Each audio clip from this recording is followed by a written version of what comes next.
Hello everyone, Storm 101 here. Today we'll be doing a live stream here. We'll be doing a live update this morning on what it is now on Laura. I'm going to get a couple things set up here real quick before we get started.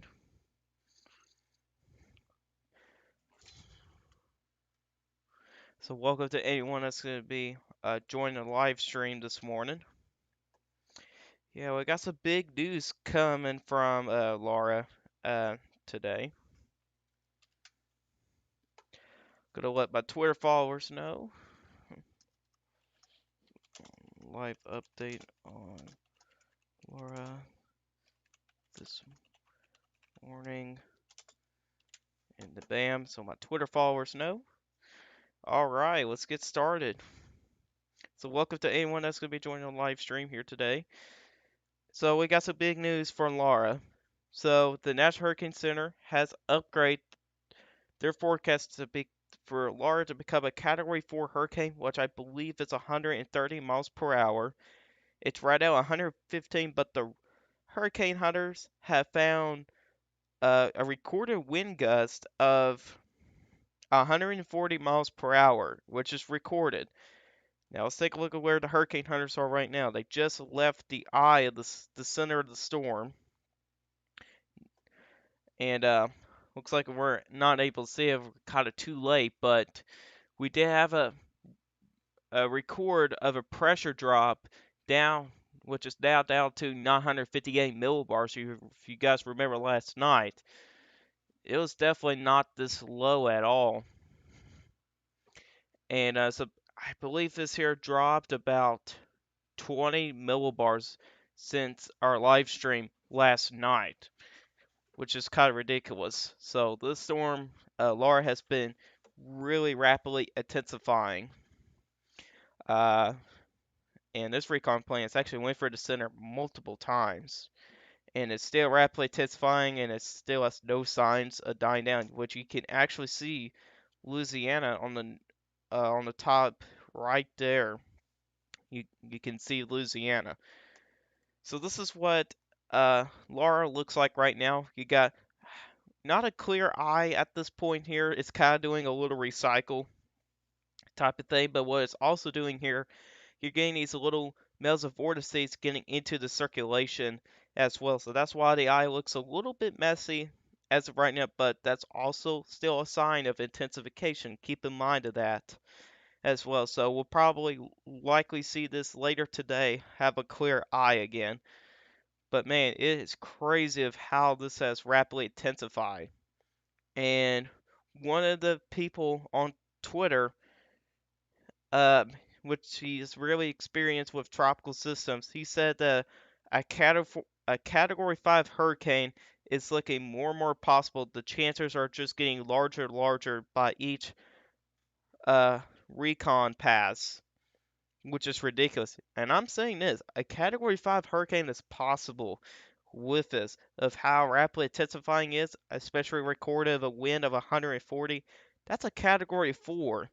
And right now, the National Hurricane Center has this, go back here, 115 miles per hour, which is 7 a.m. in Central Time this morning. So won't be surprised if this gets upgraded to a major hurricane to a Category 3, probably about 125 miles an hour, with a pressure of 963 millibars, and we just have, with new data in, we have, I believe I said 958 millibars.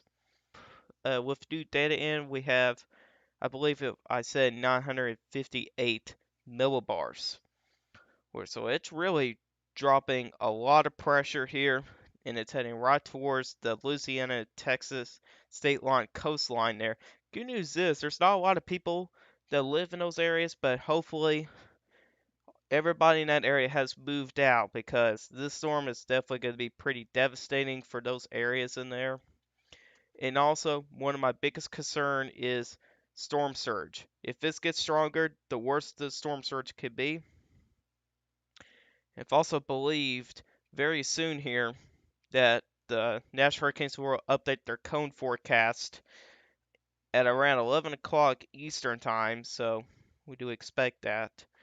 So let's take a look to peak surge right now. They've upgraded the forecast to 10 to 15 feet from Sea Rim State Park to Intracoastal City, 8 to 12 feet uh, from Vermilion Bay to Morgan City, and that's pretty significant. Now, what's significant is kind of close to significant, and that's 4 to 7 feet, which is between Morgan City and the mouth of the Mississippi River. And you're still getting storm surge as far east as Ocean Springs, Mississippi, with 2 to 4 feet, which is kind of ridiculous. Galveston Bay, 3 to 5 feet. Port Boulevard to Sea Rim State Park, 6 to 9 feet. So, yeah, there's definitely going to be serious storm surge issues out there for the next few days here. Another one of my biggest concerns, and that's going to be flash flooding here. This is the Weather Prediction Center's outlook here for the next 3 days. In Essex here, you get a moderate risk of where uh, Laura will be making landfall, which is somewhere in Texas and Louisiana state line coast, through eastern Texas, western Louisiana, and through most of Arkansas, and eventually moving into as far as southwest Kentucky there. Losing connection again on my phone.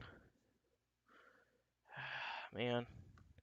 If you guys got any questions out there, you could go in and put it in the chat. You could feel free to do so. Let me try to get chat to pull up again.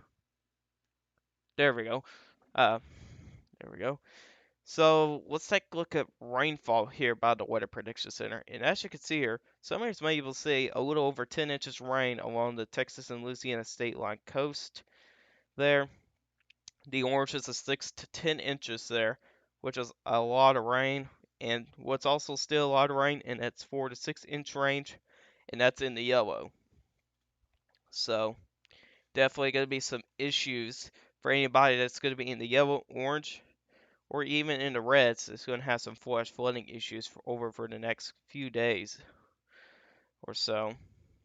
Let's take a look into the National Hurricane Center's forecast there. And again, they're expecting this as to be a Category 4 hurricane with 130 miles per hour uh, at landfall, quickly dying down into a tropical storm in northern Louisiana, which I don't think it'll die down that quick, to be honest with you, especially with how strong this system here has really become, of how strong Laura's going to become. I think it'll still be still a hurricane in northern Louisiana, and then eventually a tropical storm into central Arkansas because of how strong this thing is. I don't think it's going to die down that quick.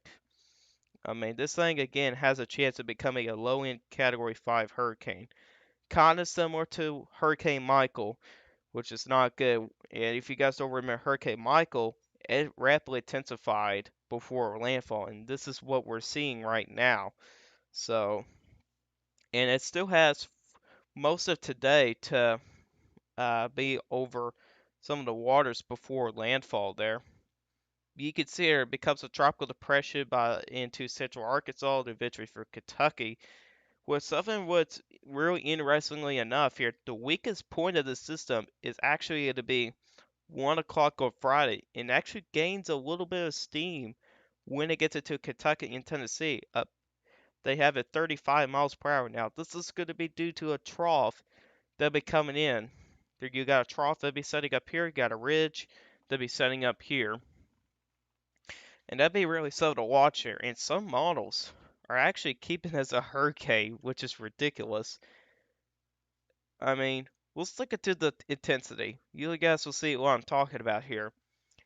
Now, highly doubt we're going to see a hurricane in Kentucky or that'd be ridiculous. Even one model shows a Category 3 hurricane in West Virginia.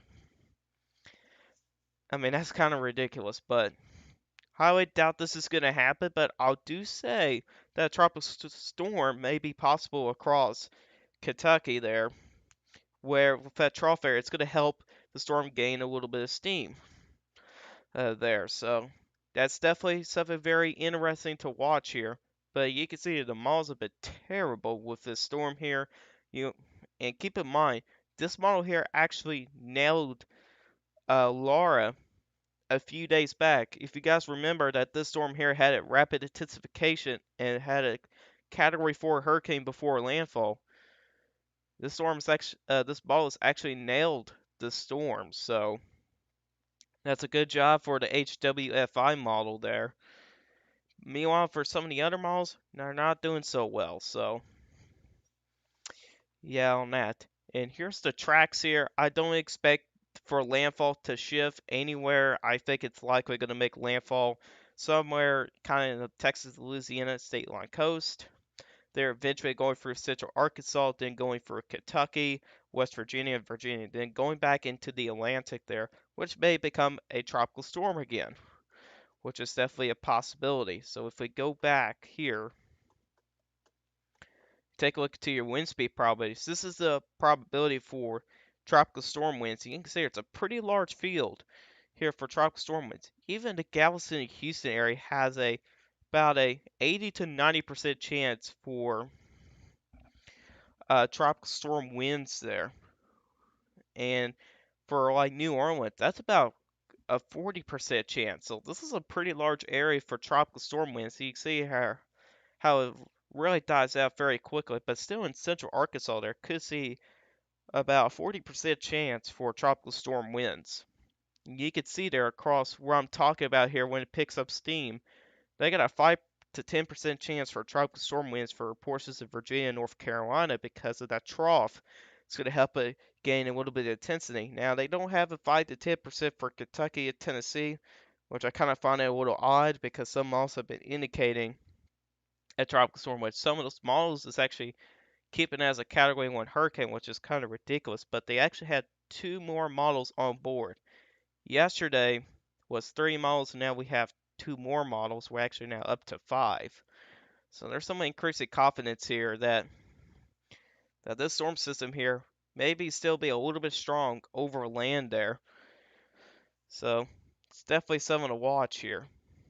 See where the recon plane is actually now. They're actually turning around there, going back to the center of the storm here. See if we can find a drop there. And again here, if you guys, where I'm talking about 140 mile per hour winds, there's a wind bar right there that's actually above 113 knots, which is at least 130 miles per hour. And it looks like they don't have that with that. Man, I don't know how many times they went through this. Looks like they went through there about, it looks like looks like maybe about 4 times there, and about to make another run through the storm there. So, hey, they're doing a really good job out there. So, and I'm sure it's very hard to fly a plane into a Category 3 or 4 hurricane. I'm sure it's very hard to do. So, yeah, on that, I'm sure it's a pretty scary ride too. So again, here we still got an eye with the storm here, like we had last night. We actually kind of had an eye for me, but it got obscured by some cloud cover with where we had a lot of convection going on. We don't see very strong convection at all now, but we do have a pretty strong hurricane on our hands right now. So again, if anybody that's in, you know, anywhere from Galveston to like around Lake Charles need to evacuate, even a little bit inland to like Beaumont, you guys need to be evacuated because this is definitely going to be a devastating hurricane.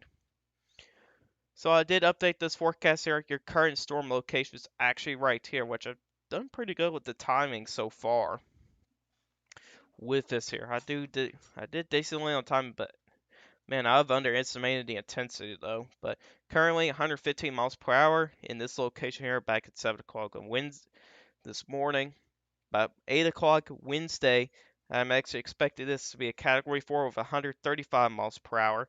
Then a strong Category 4 with 145 mile per hour winds at landfall tonight. Then a Category 3 hurricane, 120 miles per hour, a little bit inland at Thursday in the morning.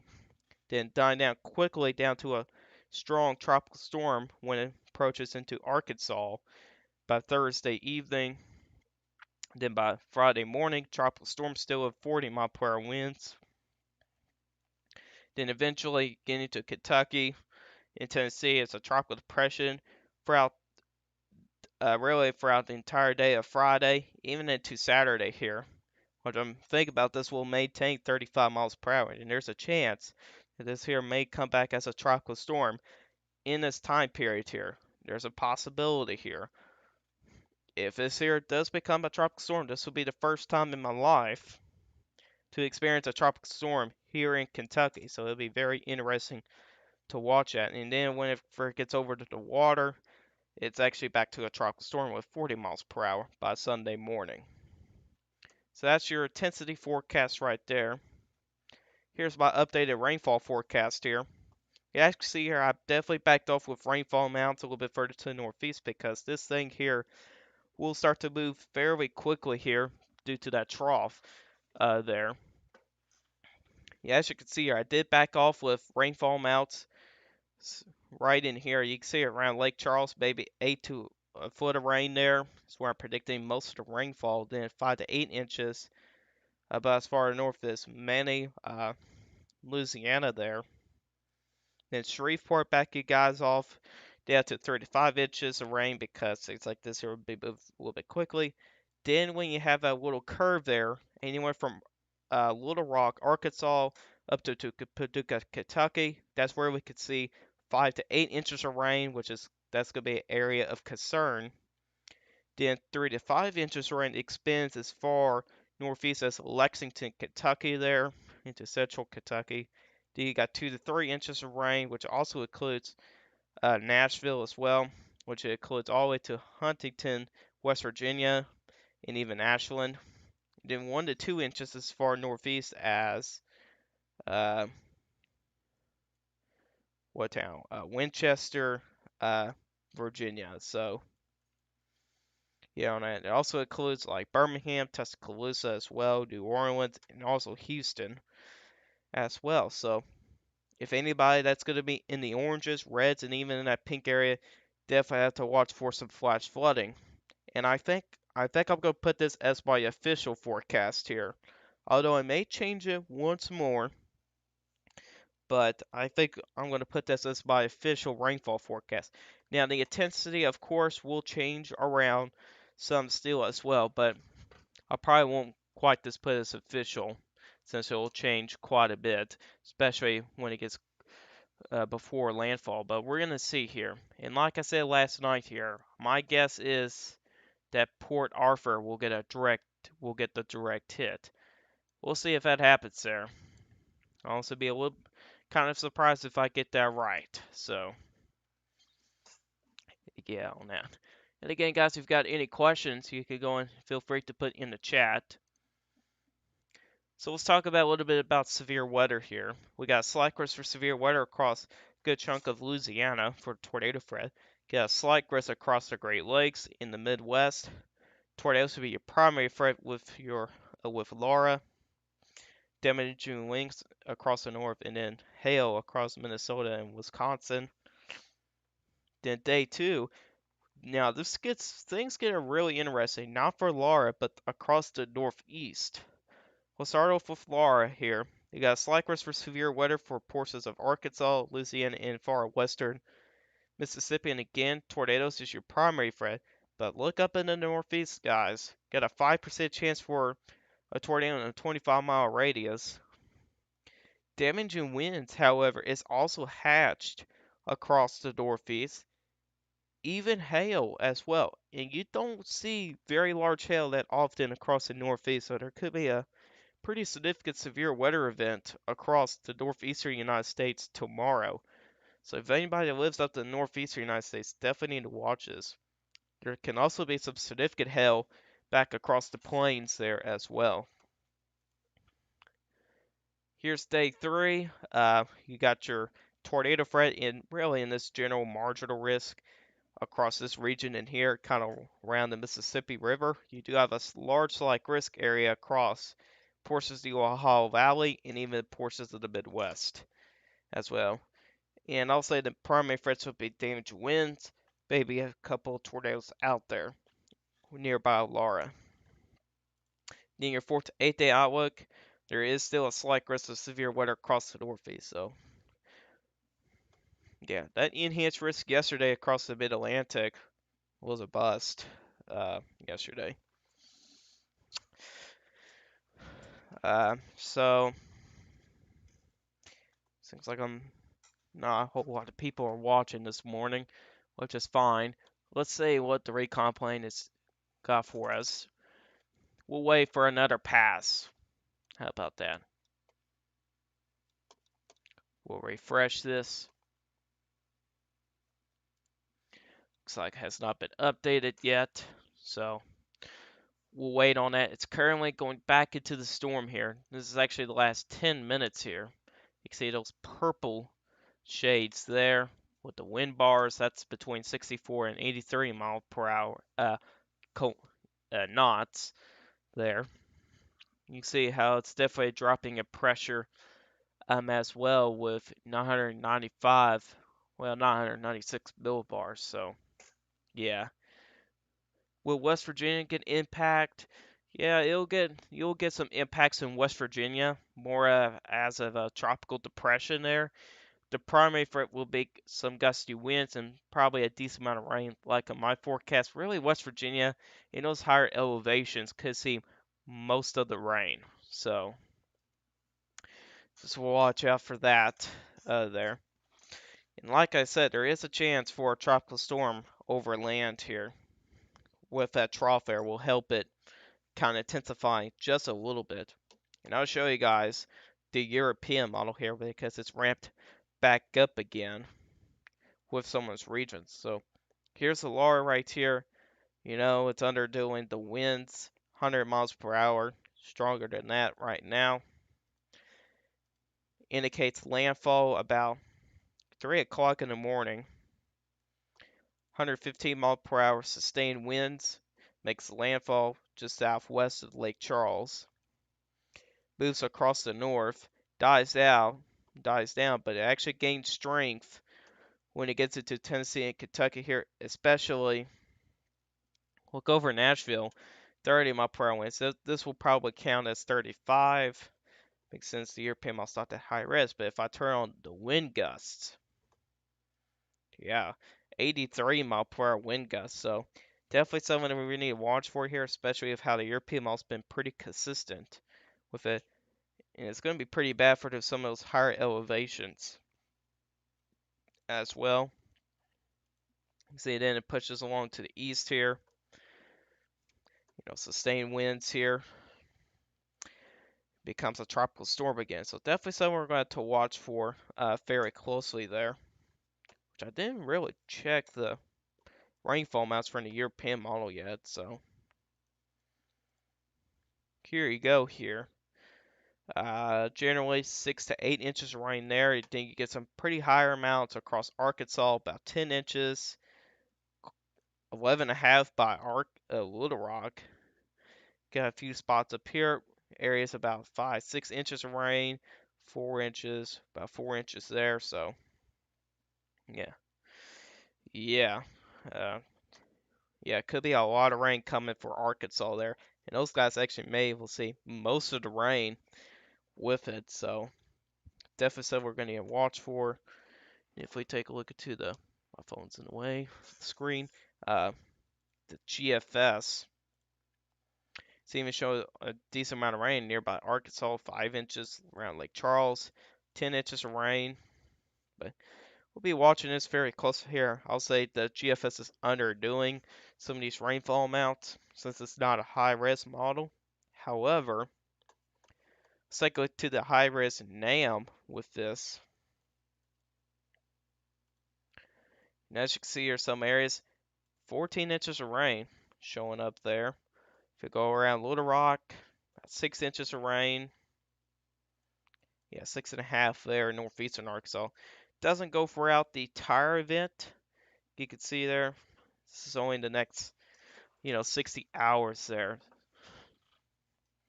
So yeah. Do you think we'll get severe storms from Laura? I think it's a possibility. I think the better chance will be across Tennessee and even across southern Kentucky where some of the better dynamics are in place here. So I think we could see some severe storms, probably for damaged winds, maybe even a couple of tornadoes that out there. So, but the better chance for tornadoes would be across Louisiana there. But there'll be another area there to watch, and that's Tennessee and Kentucky there. With some malls may indicate a pretty decent severe weather threat there for the past few days. And speaking of kind of severe weather, let's take a look into the high-res NAM, see what it shows. You can see here, makes landfall just east of the state line there. Continues on its way north. And it kind of pushes to the east here. Seems like kind of stayed stationary a little bit there for a moment as it starts to turn to the east. Then, like I said, for some severe weather across Kentucky, Tennessee, look at some of these storms, like around the I-65 corridor, around Louisville, down to Nashville. Some of these storms could be rotating. You got another line of storms right here that could be rotating. You got this line of storms that could be rotating down into Alabama. Now let's take a look to the environment here. Take a look to the significant tornado parameters. With this storm here, you can see some pretty high amounts, especially when it gets to Louisiana. Wait for this to load for a little bit.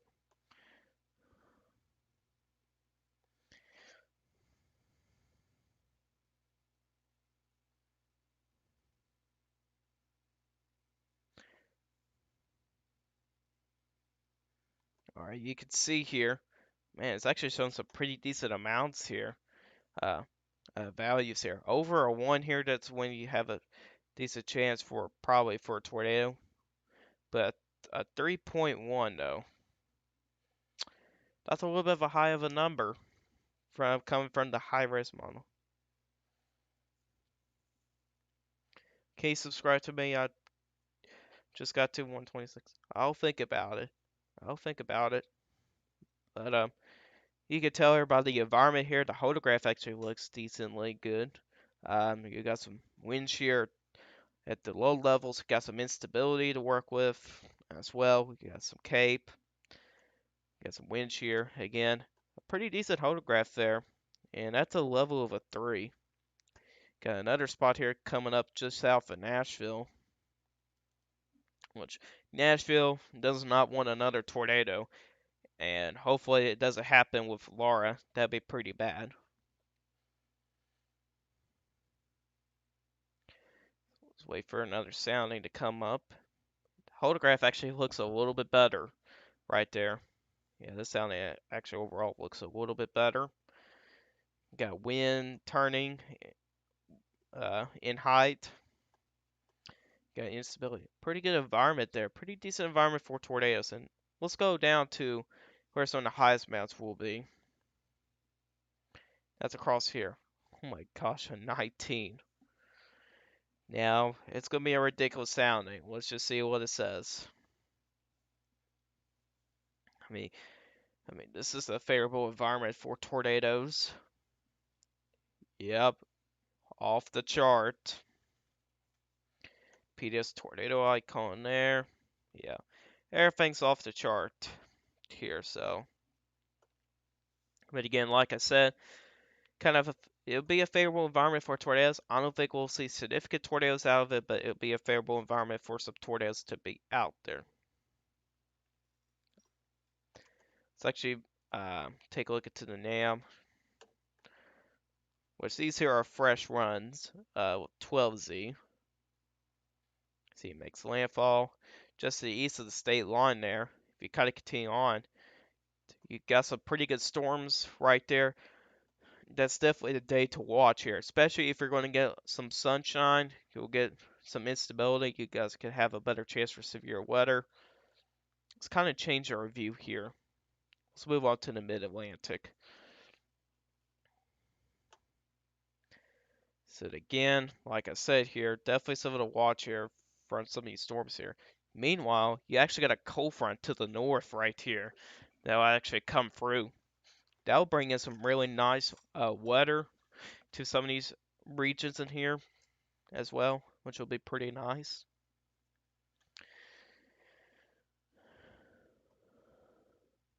Here's the supercell composite for the NAM. Not that favorable for supercells. But let's take a look into the significant tornado parameters. This will be the better thing to look at. Surprisingly enough, not showing a favorable environment for tornadoes. I think the high risk NAM I think will be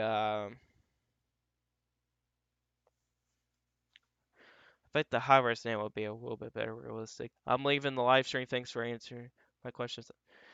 Hey, I do appreciate you joining the live stream, and you're welcome as well. Um, you can see your photograph right there. It's all right, but I think the NAM Nest has a little better idea of it. I mean, this is not a high-res NAM, so it's not going to get anything in some of the exact locations there.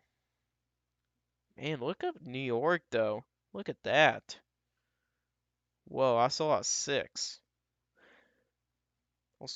I know I may go a little off track, but this is going to be interesting to look at. Oof. This may have to be a video I may make on tomorrow. I may have to make a video tomorrow about the severe weather threat across the Northeast. I may not be able to get a video on Saturday because I'll be getting hit by Laura. Maybe a chance of a power outage. We'll just see what happens in my area. It's just kind of funny to see some of these models here when it gets to my house to be a hurricane. And there's 5 of them supporting that. So this is going to be interesting to watch here. If you guys get any other questions here, I'm getting ready to end the live stream here. I'll give you guys a couple of minutes. It seems like that guy just left. So, anyways, guys, hope you guys did enjoy this live stream. If you guys did like this live stream, hit the like button. If you really do like my channel, hit the subscribe button. Hit the bell notifications to never miss an upload. If you guys are watching this as a video, you can put a comment section down below. I'll answer you guys' questions. I'll see you guys in the next one.